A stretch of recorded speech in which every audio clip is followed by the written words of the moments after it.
안녕하세요. 골드만 삭스입니다. 오늘은 세계 각국의 인당 GDP와 가장 부자 나라인 미국으로의 이민자 수와 이민 상황이 어떤지에 대해서 한번 알아보겠습니다. GDP라는 것은 이제 국내 총 생산, 그 나라가 얼마나 많은 것을 만들어내고 얼마나 많은 부를 아, 축적하느냐 되겠습니다. 그래서 이제 그 전체적인 GDP를 볼 때는 인구수가 많은 나라가 유리하겠죠. 전체적으로 많은 사람들이 많이 만들어내니까. 하지만은 전체 만들어낸 것 중에서 인구수가 적은 나라는 그 부가 개인당 부는 많이 늘어나겠죠.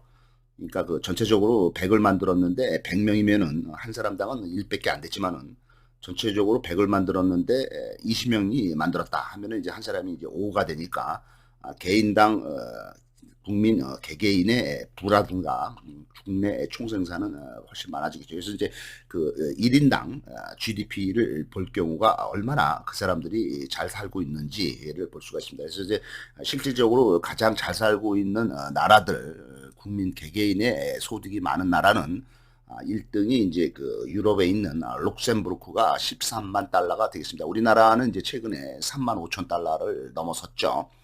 그래서 상당히 우리나라도 전 세계 10등 안에 드는 아주 강대국으로 등장을 하고 선진국이 됐지만은 1등은 일단은 룩셈부르크가 13만 달러.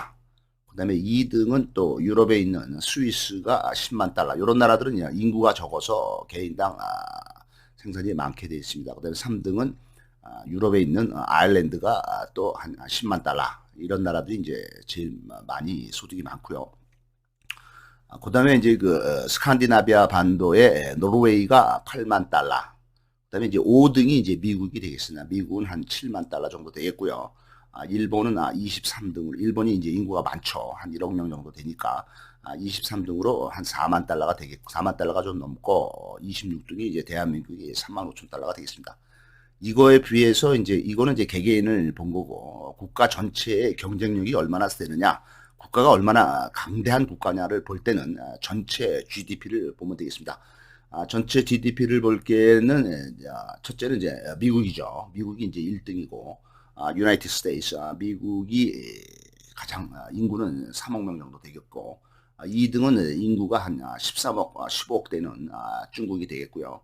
3등은 인구가 1억 명 정도가 되는 일본이 되겠고 4등은 이제 그 여기도 인구가 한 8천만 명 독일이 되겠고 5등은 이제 인구 13억의 인도가 되겠습니다. 6등은 이제 그 영국 유나이티드 킹덤이 되겠고 7등은 프랑스 8등은 이탈리아 전통적인 유럽의 강대국들이 되겠습니다. 9등은 이제 브라질이 되겠고 남미의 브라질 그다음에 이제 10등은 이제 그 캐나다 그다음에 이제 11등이 이제 그 대한민국이 되겠습니다. 그래서 대한민국이 이제 전 세계 10등권에 들어가는 선진국 반열에 올라선 걸로 돼 있고, 그다음에 이제 대한민국보다 이제 조금 못한 나라들이 러시아, 스페인, 뭐 호주, 뭐 멕시코, 뭐 이런 나라들이 쭉 이어지게 되겠습니다. 문제는 이제 대만이 한 20등 정도에 있었는데 최근에 대만이 GDP가 우리 대한민국을 앞섰다. 대한민국은 조금 지금 추락하는 추세이고 대만이 좀 앞서가 우리보다 조금 수치가 앞섰다 이렇게 나와 있습니다. 우리의 경제 사정이 이제 지금 안 좋은 거죠. 대한민국이. 미국은 이민자의 나라가 되겠습니다. 미국은 이제 1970년에 이민자 수가 1천만 명에 달했지만은 지금 2022년 이때는 이제 인구 이민자가 5천만 명이 되겠습니다. 총 인구가 3억 명이기 때문에 전체 인구의 5%가 이민자로 되어 있습니다. 요거를 볼 때 1970년부터 2020년까지 50년 동안 미국으로 이민한 사람이 4천만 명이 되겠습니다. 이 중에서 제일 많은 인원은 멕시코가 되겠고 멕시코는 전체 4천만 명 증가된 이민자 4천만 명 중에서 25%인 1,300만 명이 되겠습니다. 그다음에 인도가 10% 500만 명이 되겠고 세 번째로 많은 이민자가 중국이 6% 300만 명 필리핀이 5%인 250만 명, 대한민국이 2%인 100만 명이 되겠습니다.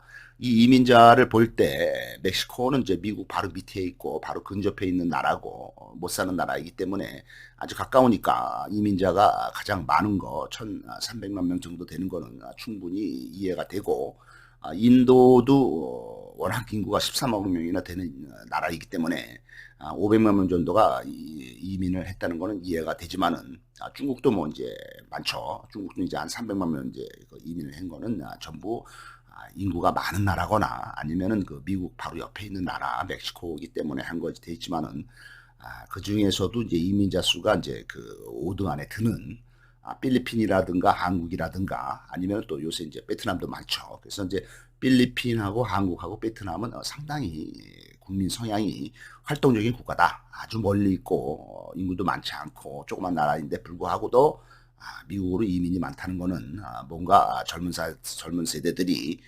앞으로의 미래를 위해서 열심히 그 기회를 모색하고 있다.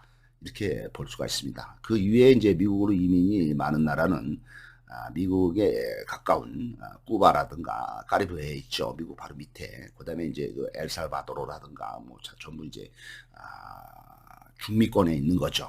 그다음에 이제 소련은 뭐 워낙 또 인구가 많으니까 그런 식으로 되어 있습니다. 미국으로의 이민이 가장 많았던 때는 1875년부터 1915년까지 45년 동안이 되겠습니다. 이때 이제 1860년부터 1863년까지 미국에서 남북전쟁이 일어나죠. 그래서 이제 링컨 대통령의 북부군이 승리를 하면서 미국이 이제 1863, 링컨이 이제 1864년에 이제 그 재선에 성공을 하고 1865년에 암살을 당하죠. 이때부터 해서 미국이 비약적으로 남북 전쟁을 하면서 이제 그 북부군이 이기면서 이제 미국 연방이 이제 성립이 되면서 미국이 이제 그때부터 이제 급격하게 발전을 합니다. 워낙 땅덩어리도 넓고 지하 자원도 많고 하지만은 미국이 이제 그 기술이 상당히 발달을 하고 이민 온 사람들이 성공과 부를 위해서 열심히 노력을 해서 1800년대 후반때부터 미국이 가장 강력한 기술과 생산의 세계를 주동하는 나라가 되겠습니다. 영국을 대체하게 되죠. 그래서 이제 1800년대 말때 1898년도쯤에 되면은 미국이 영국을 제치고 전 세계 넘버 원의 제조 국가가 되겠습니다. 그래서 1875년부터 1915년까지 미국이 엄청나게 발전을 하면서 아주 유명한 그 기업가들이 많이 나오죠. 그래서 이제 석유를 제패한 록펠러라든가 철강을 제패한 데일 카네기라든가 그다음에 이제 철도왕이라고 불리는 밴더필트라든가 그다음에 이제 금융 쪽에서는 아주 막강한 JP 모건이라든가 이런 아주 그 유명한 기업가들이 많이 나타나고 이때부터 미국이 비약적인 발전을 하면서 영국을 따돌리게 되겠습니다. 이 미국이 이제 그렇게 발전을 하지만은 지하 자원도 많고 뭐 여러 가지 기회가 많지만은 워낙 그 이민자의 나라이기 때문에 인구수가 부족하기 때문에 미국은 아주 적극적인 이민을 받아들이게 되겠습니다. 그래서 이 당시에 이 그 40년 동안 3,500만 명이나 되는 많은 외국인들이 미국으로 이민을 오게 됐습니다. 이 당시는 이제 미국이 이제 초창기이기 때문에 지금이야 이제 그 동남아시아라든가 중국, 인도, 뭐 대한민국 뭐 이런 데서 많이 이민을 가지만은 그 당시만 하더라도 이쪽은 이제 유럽권이기 때문에 영국 사람들이 이제 처음 시작을 한 거죠.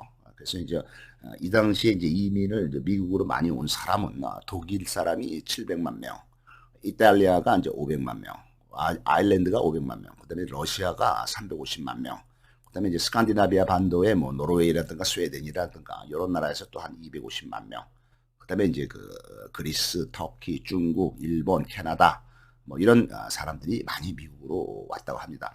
지금 세계 경제 규모의 상위 10개국을 볼 것 같으면은 미국, 중국, 일본, 독일, 그다음에 영국 이런 식으로 이제 일단 그 상위권이 형성이 돼 있고 그 밑으로는 이제 인도, 프랑스, 이탈리아, 캐나다, 한국 해서 한국이 전 세계 경제 규모 10위권 안에 들어가는 선진국에 진입을 했다고 볼 수 있습니다. 최근에 이제 좀 경제 상황이 좀 안 좋죠. 여러 가지 수출도 문제가 되고 외교적인 문제도 여러 가지 있고 해서 이제 한국은 지금 약간 쇠락하는 분위기지만은 정신을 똑바로 차리고 다시 이 상위권으로 진입을 해야 될 걸로 보입니다. 여기서도 보듯이 이제 한국은 어떻든 한 10등 정도가 되죠. 뭐 군사력으로는 뭐 6등, 7등이라는 말은 있습니다. 이민자가 가장 미국으로 와서 정착을 많이 하는 지역은 상속세라든가 증여세라든가 이런 게 없는 그 세금 혜택을 많이 주는 캘리포니아주에 많이 이민을 하는 걸로 되어 있습니다. 여기 한 1,000만 명 정도가 이민을 하고 그다음에 이제 텍사스 남쪽의 텍사스주에 한 500만 명. 또 남쪽에 플로리다주에 450만 명. 이 정도가 이제 가장 많이 이민을 오는 지역이 되겠습니다. 이것들을 보니까 이 지역들이 이제 캘리포니아, 텍사스, 플로리다가 원래 미국 땅이 아니고 미국이 이제 영토를 확장하면서 확보한 영토가 되겠습니다.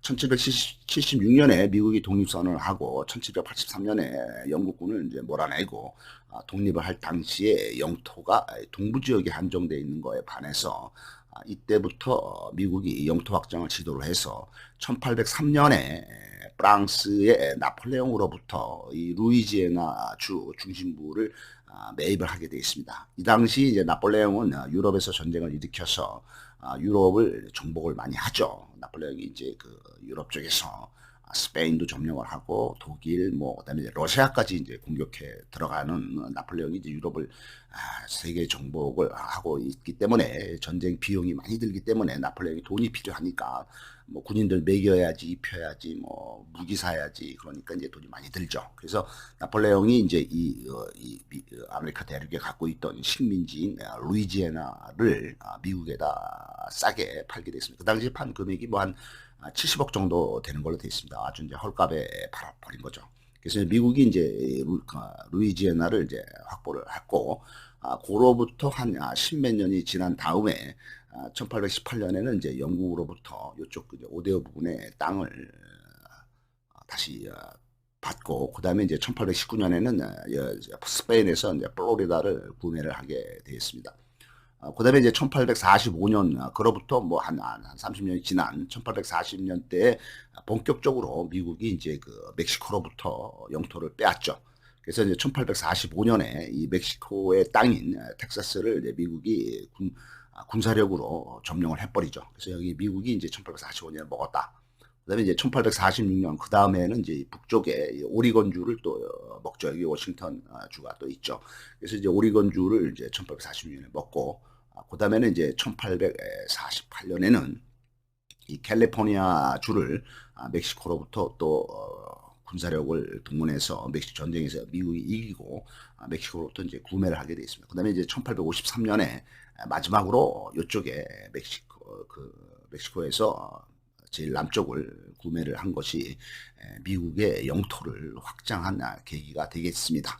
그다음에 1800년대 후반에 이쪽에 이제 알래스카도 사고, 그다음에 이제 뭐 하와이도 뭐 점령을 하고 뭐 이러면서 미국이 영토를 끊임없이 늘려서 지금의 영토가 확보된 걸로 보겠습니다. 감사합니다.